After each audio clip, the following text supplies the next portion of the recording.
Welcome, and thank you for joining us for another live episode of Teachers for Teachers. I'm Dr. Dejana, and I'm here with my dear friend and colleague, Dr. Leah.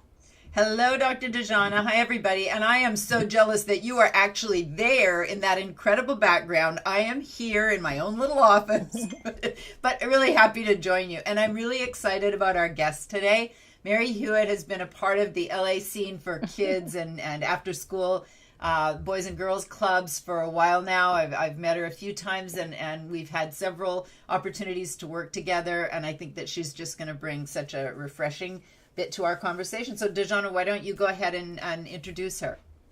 Absolutely. Marry Hewitt is the executive director for the Los Angeles County Alliance for Boys and Girls Clubs. The Alliance is an umbrella organization that was created in 1998 to bring resources, marketing, and fundraising to all Boys and Girls Clubs in Los Angeles County.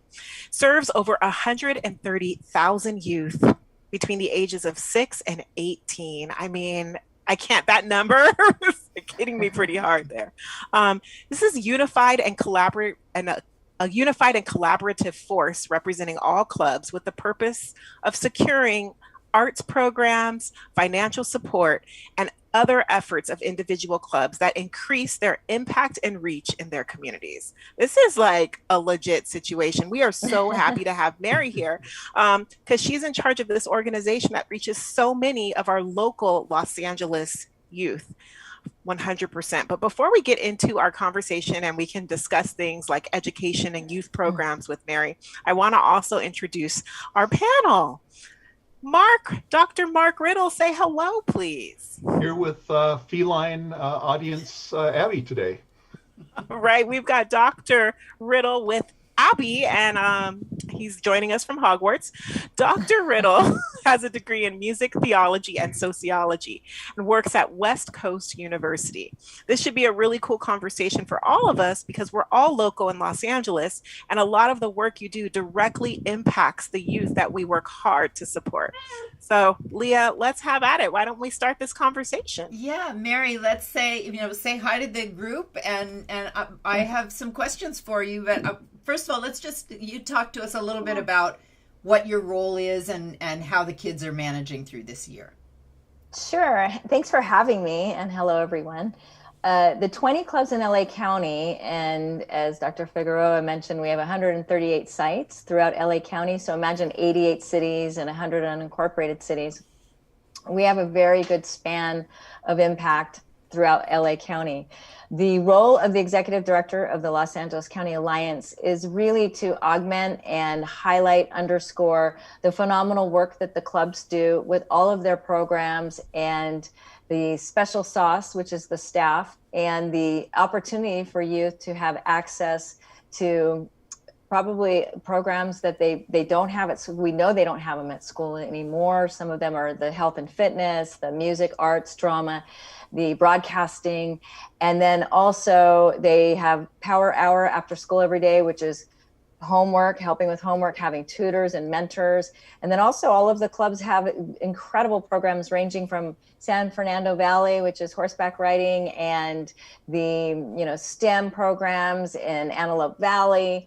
You have all of these unique kind of DNA imprints, and I get to highlight and push that out and ameliorate the knowledge and awareness of the great work the clubs do in LA County. So that's kind of the role, as well as also putting on the annual Teen Summit, which is a focus on college and career readiness once a year. And then also our Youth of the Year program, which shameless plug is tomorrow night at 6:00. If any of you are interested, it's only an hour, but it is our most prestigious event every year where our 20 Youth of the Year nominees get to talk and share their journey, their story, and they've overcome major obstacles. They are chosen for their academic excellence, character, the community service, being a role model for their peers. And then also we have a Collab workforce development program that just builds on the great work that the clubs already do. Well, what a great timing then for us, because if you have this event tomorrow night, maybe we can post to our group like how to join. I'm guessing it's a virtual event this year. It is. Sadly, it is our first Youth of the Year virtual event. The link is on, I can send it to you. And if you could post it, that would be fabulous. It'd be wonderful. It's also on our greatfuturesla.org website. So what is have the kids been virtual all year for the Boys and Girls Clubs? The lion's share, yes. Most of them have been virtual.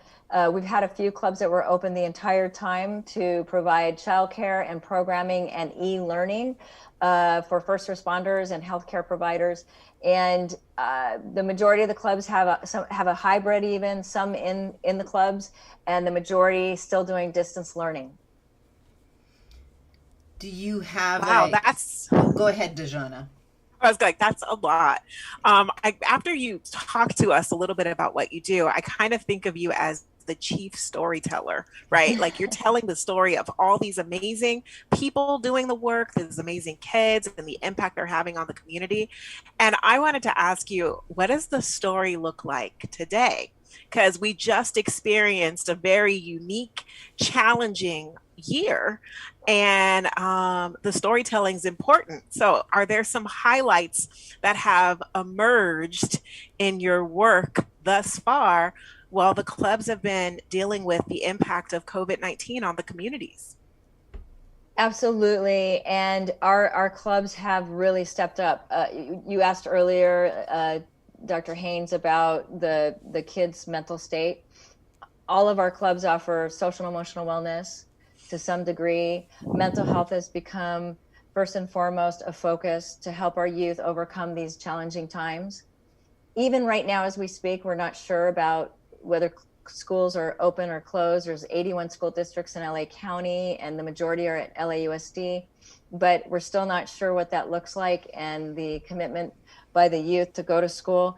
The stories are phenomenal. We have stories of our clubs immediately pivoted and started serving the communities by providing PPE, by offering grab and go food. We have over a million grab and go meals that we've provided since the COVID last March. We have done so many incredible things that the stories are boundless. And I think that it's a great time to really get those stories out. But many of the staff that went to the club every day for kids that may have needed that personal, interaction, following the Department of Public Health guidelines and making sure that they were, seen and heard and had that interaction and that encouragement. We had many of the staff that were checking in every week with the kids, especially the teens that were coming into the club, to making sure they were okay. Many of the clubs also stepped up and started having mobile vans that went to check in to make sure kids were okay, just checking with the families to see if there were anything they needed. It's been remarkable making sure that all of our kids have access to devices.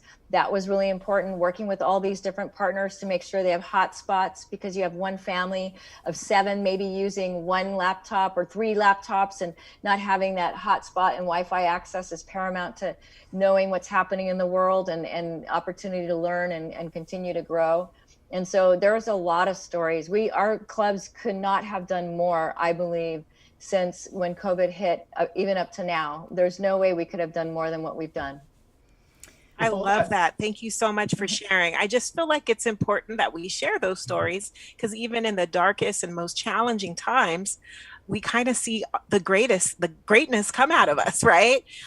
We show up in greatness. So I just wanted to make sure that you could share a little bit of that light, because I personally went to a Boys and Girls Club when I was little. And I know that these clubs are lights for so many children in the community.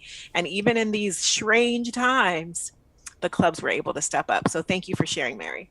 Thank you. And thanks for the opportunity. And even more so, why everyone should tune in tomorrow night to hear their special stories and their journeys.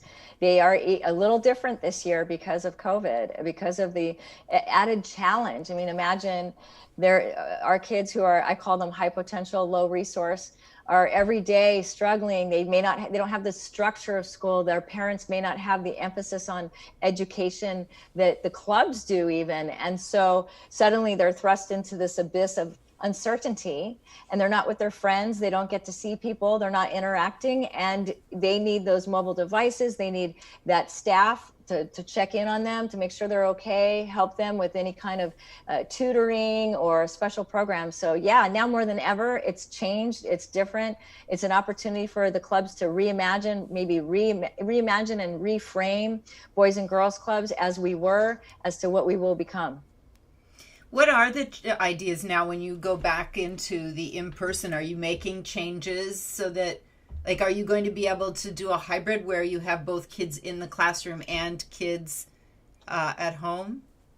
Yes, I believe so. I think many clubs are entertaining that notion and looking at that very seriously, because we're not guaranteed that a lot of the kids are necessarily going to come back until school resumes, the COVID subsides, and we're at that point where they can fully embrace being in a club. So in the meantime, during that transition, definitely I know the clubs are being very strategic in making sure we still have that incredible transformative impact that we have in the communities we serve and the youth.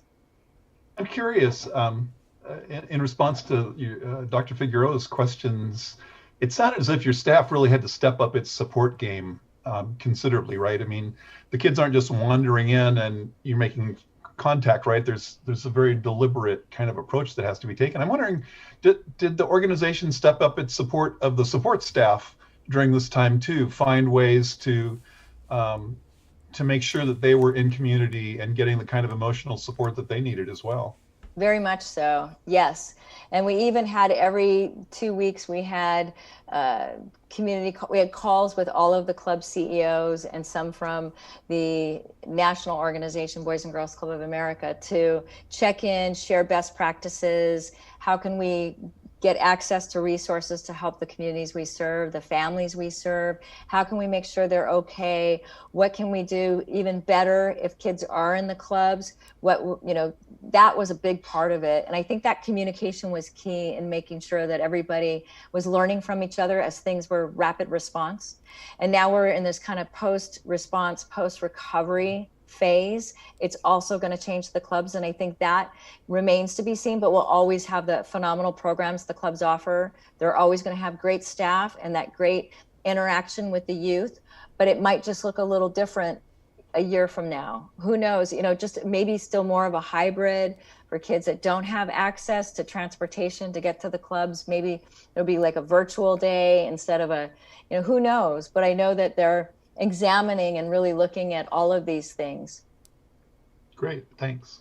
You bet. Thank you for the question. We actually have one of your folks coming to talk to us next week from the club in Long Beach. Lance Holiday is love Lance. Going to join. If we could just clone Lance, the world would be a better place. I can see why you would say that. During the COVID shutdown, Lance and I spoke every Wednesday, just as a sort of a touch base. What are you working on? What can we help with? And he just is such a positive. I can't imagine how valuable it is to have him in front of the kids and present in the room. And I've seen a few times where he'll be talking to me from the room where all the kids are, and you can just see the depth of the relationship that he has with them. I wanted to ask you too, Mary, to talk a little bit about the collaborative program that you have and what the purpose of it is and what the students, what their goals are in it. Sure. So about summer of 2019, the Alliance and the Collab Advisory Board, I kind of just realized that talking to all these different CEOs of different companies, I wanted to find out what was the most difficult aspect of hiring youth today. And I took all that information, that data, and then brought it to ABC7 and to the county and said, help. We need to do something. There is a huge gap here. There's a challenge that needs to be met. And ABC7 basically said, you're not going to drop this and you're not going to go away. And eventually they came on board with full guns blazing and totally excited. And we created this workforce development program, kind of where education and work experience meet. And so we recently just became registered with the state of California as a pre-apprentice program. They can get 1 high school credit. The program is from 6 to 9 weeks long.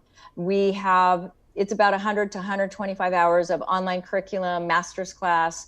Each kid has a mentor, or each youth. And then also we make sure that they're exposed to about 15 different industries, so that the goal is to have Collab, K-O-L-L-A-B, Collab. And for like Collab Kids, collaboration, we kind of, our board came up with that name. And we figured out that it has to be fun or the kids won't do it. And so we also have incentives and scholarships, and we try to make sure that the youth that are in it are committed 100%. They can't, if they miss a class, there's a digital library.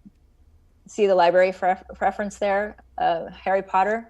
And so we have a digital library that kids can access, and they can watch a master's class that they missed. And then we have analytics. We have information in the beginning. We test all of the youth for strength, passion, interest, and aptitude, so we can gauge at the end of the program and see personal and professional growth. And then we also are a bridge to make sure the kids have access to paid internships, apprenticeships, and entry-level jobs. But the goal really is to have our youth ready for 21st century jobs with the soft, essential, and technical skills required, so that they're nimble, they are extremely malleable, and also if they go into a job or an internship, they are able to keep navigating the different ways, opportunities that present themselves to them in the best light forward. And the mentors that they have are industry leaders in different industries, and it's been fabulous in a lot of ways. It's the impact it's had on the kids has definitely been transformative. The kids that are in it, to give you an example, over a third, we have a spring session starting May 4th. A third of the youth that have already registered have already been in previous programs. So it is sequential. It won't ever be replicated identically the next time. However, we have discouraged kids that in the previous programs, like for last summer, we'd say, you don't want to do fall. Fall's going to be a repeat. So why don't you sit this one out and come back for winter or spring? So that's kind of what we've been doing. And the kids love it. They want to have like a graduation, a certificate. And we never imagined that it would take this kind of, become this kind of behemoth. Wow. How many students do you have in it at a time? 30. And on average, but we're hoping for spring we'll have about 55 to 60. So we want to scale it, and very slowly and prudently, so that we're not compromising the integrity of the program, but we definitely want to continue to scale it. So we were hoping with, for instance, fall, that we would be able to scale it to like 50 kids, and the next one would be 75. But with COVID, what happened, we had to pivot and go virtual. And not only that, but then we realized the kids were zoomed out. They had Zoom fatigue from school. They also had conflicts. They were applying for college. And so we thought, we're gonna have to kind of rethink this approach a little bit. So we started doing these Zooms at the end. For instance, with the fall session, we asked them for feedback. We'll do it every time now. What did you like? What didn't work? What would you suggest? And you'd be surprised at some of the answers. I mean, they wanted us to make the program longer, which we did. And then it kind of backfired because the kids, again, are in school all day long, and adding a Zoom from 4 to 5:30 is a lot. And so we realized, let's truncate it. We took it down from 9 weeks to 6 weeks for spring. And do they work in groups, the kids, or are they all together when you work with them? So they're all together for the master's class, and the master's class presenters, we work with their content, their format. We work with how to make it engaging. There's kind of a little bit of a formula that makes it really exciting. And so the kids just are all in, but we also predispose them to the industry so that they're way more curious and intelligent in their approach and their questioning, because then you pique their interest. They feel like they're an expert, but now you have an expert telling them all about it, answering questions, and trying to also educate them about the different types of, education that will be needed, certificates, that kind of thing, as well as, staples in the industry, skills needed, characteristics and traits. And so we found out that it's definitely the group, and then they individually work on their projects and their curriculum. But we have found out that the kids want a more bonding time, because a kid from Santa Monica would love to get to know a kid from Antelope Valley. We added, by the way, last summer, this kind of a Collab Connections So it's a K and a K. Collab Connections, social hour, sans the alcohol, because they're under 18. So they're 16 to 18 years old, but we wanted them to have a time to kind of talk and have fun. So we have hosts, like somebody from Radio Disney, somebody from, Spectrum TV, somebody from, and they would host and talk to the kids and get them to open up and learn soft skills, introducing themselves, making friends. And we learned that the kids wanted more of that and more time just bonding with each other, which is awesome. And we want to foster that. I love that. That's a beautiful thing that you recognize that connectivity piece is so important, and you pivoted and made space for that. And I think that goes back to what we were talking in the beginning on well-being of us all. And I love that these programs not only provide that resource to be collaborative and, career-based, entrepreneurial, but also to connect and take care of self. That's huge. And I kind of, Mark, my question now, I'm also a classroom teacher, Mary, so I spend a lot of time in the classroom. So this year my classroom was digital, it was in person, and it was everything in between. And I taught a very specific subject like STEM, but I became kind of a learning teacher. And that seemed to be the most important thing. So I wonder if you could speak a little bit more to that. I just want to share with our audience how, as educators and people who serve children, we are very, very mindful of the social emotional well-being of young people. And I'd just love for you to share a little bit more on how the clubs provide that. Absolutely. So all of the clubs also have workforce development programs, by the way. So this is just kind of the Sunday, you have the cherry, the whipped cream, and the nuts. This is like the master's level, just taking them to the next level program, the curriculum, because we realized it was too important not to continue that evolution, that growth, that kind of emphasis on self-care and having the tool set to deal with de-escalating hostile situations and knowing when you're in a situation that you need to get out of, or realizing and processing your feelings after you've been through something traumatic, and all of those things that we decided that would be a staple in our program for Collab. And it's been great. It's something that we just include, and we even weave it throughout the program. If we have a master's class presenter we know that could touch on that, we'll ask them to kind of weave that into their content, just because it's good to reinforce and reemphasize the importance of it. Yeah, I think this year more than ever, that's important. And also what you were saying about the students asking for more time to collaborate and to bond with each other. Here's Dr. Figueroa is back, although here we go. I can let her back in. I wonder about, do they do any group projects? Welcome back, Dr. Figueroa. We understand these issues of Zoom. But hello. Yeah. Sorry about that. Well, we're sorry you missed most of the answer. It was pretty incredible. The good thing is that for those of you listening, all of our shows are recorded live, but they live on YouTube. So I can always go back and review this episode as opposed to asking Mary to restate that entire thing. All good. Yeah, I was just going to ask about do they do group projects? I mean, and the reason I'm asking this, in my PhD program, we were interdisciplinary, and we had study groups that we were required to meet with on a weekly basis. And so we've all been graduated now. The range is from 5 to 10 years for the three of us who were in a study group together. And we still talk every Tuesday night at 6:30 when it would have been our and we've been doing it well past graduation, because it became like they are my support group. They have no immediate connection. One of them lives in South Dakota. The other one lives in Seattle. They both also happen to be Native American Indians working in tribal colleges.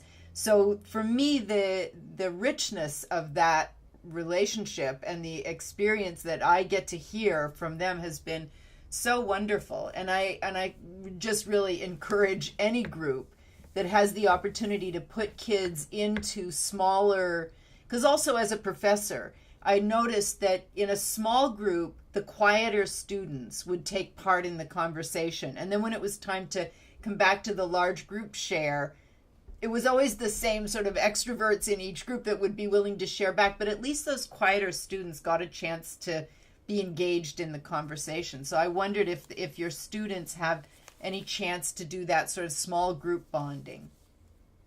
So they do in the Collab program, but also in the clubs. So in the clubs, they have all kinds of team, like STEM projects, STEM sessions. They have art where the kids work individually, but then work together. For Collab, for example, we did have a community service project where the kids could team up and work on a video. They had to go through a process of identifying an issue in their community they wanted to improve. And then they had to figure out, select a team, pull together a team to help make it happen. And then third was develop a strategy to make it happen, and fourth, do a video on it. But we didn't do that. We only did it during the summer because of the fact that the kids were just too overwhelmed with school and the virtual world. And so that is something that's really important. So right now they're going to be still individual collectively in the program, but individually on the curriculum, and we won't have a project this spring, but hopefully we'll resume it in the summer. Right. Yeah. Yeah, that Zoom fatigue is real. There's no way around it. It's exhausting. All of us, right? We all of a sudden all became on-camera people. I did not want to see myself this much at this age. Like, I'd be happy to look at everybody else, but there I am. I'm right there with it at all times. Right. At least when we were in person, you'd go to a meeting and then you had time to decompress because you'd be driving to the next meeting. So you could process, think about your next meeting. But this doesn't happen. You could go do 10 Zooms a day and you don't have a break to eat. And right. You're like a wheel, little mouse on a wheel, and you just want to get off. But but it's unleashed all these efficiencies too, where I can do a lot more meetings in a day than having to drive all over LA County, which could be an hour easily each way, everywhere. Isn't that the truth? So that is really true. One of the things that at least my own children are really looking forward to is in-person experiences again. And for the young people, that piece of their life is, it's really challenging, and they've been so resilient and amazing and just kind of handling it, but they're really, really looking forward to coming back together, to interacting with other kids their age with same interests. Do you have any idea of what the plans are for some of the clubs in Los Angeles County in terms of providing a safe space to gather in person when it's safe, I guess? Yes. Oh, I think every club is working right now diligently to prepare for going back into full swing and going back into in-person, but still respecting, I think it's 3 feet now, the 3 feet apart guideline. And my whole thing is, weren't we always 3 feet apart anyway? Any closer would have been in my private space, I guess. But but they are going to also have the PPE and the hand sanitizer, and also wearing the masks. So I think they're going to continue on that trajectory for sure. And I know the Burbank Club has been open the entire pandemic, and they have been very successful. They're moving currently into a whole new building, the former Salvation Army building in downtown Burbank. And it's fabulous because they can now have more kids, more programs, and they've always had stellar programs and lots of kids, but now they're even more so. And they've always been full-time with youth in the club, but now this provides even more space. Like you said, safe space. Do you mean safe space to talk to someone, or just safely gather? I'm saying both, safely okay. Gather. And I feel like the clubs actually represent a safe space in Los Angeles for kids, preteens, and teens to be. They do. And do you know that some of our clubs actually have counselors there on the premises, certified mental health counselors? And I know the Venice Club has, Fort MacArthur, our Air Force Base club.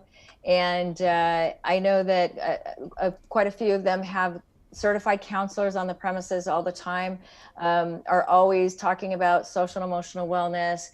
They all have programs to help with those kinds of issues, and also identifying issues and identifying the youth that have issues that need further assistance, and making that connection so that they have the professional help if that's needed beyond the club. But I do know that the clubs are excited and galvanized and energized to have those kids back in the clubs at a safe space. We've always been about safety. We've always been about a safe place after school where they can learn and thrive, but even more so have fun and make friends and have a safe place to be between after school and before dinner. And by the way, I think it's really important to mention that all of our clubs have always offered snacks and lunch, breakfast, supper during the summer. And then also during this pandemic, for the youth that were in the clubs, they were feeding 3 times a day. So you can imagine the budgets exploding where all of a sudden you need more people because it's less adults per youth. And then also you needed more space. Most of our clubs had to expand into the schools and utilize spaces, community centers, wherever they could find it, because now you had to space kids out. And then also you had this kind of a hybrid where some of the kids were doing it e-learning, which I think will continue, and then some in person. So it's been I've a real such respect for the Boys and Girls Clubs have done such a great job for so long of just being that space for kids to go to and be safe. And 175 years. Yeah. This is, again, the half hour goes so fast, but this is it, Dr. Dejana. We are out of time. Well, what can I say? Mary, thank you so much for joining us and just being willing to share and have a lovely conversation with us about your work in Los Angeles County and, just shine a little light during this pandemic. So thank you so much.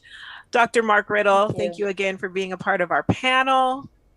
This is the end for today. Dr. Leah, thank you everybody for joining Teachers for Teachers, and join us again next week for another conversation. And we'll take a deeper dive into the Boys and Girls Clubs next week. So thanks everybody. Thank you. Thanks for the opportunity.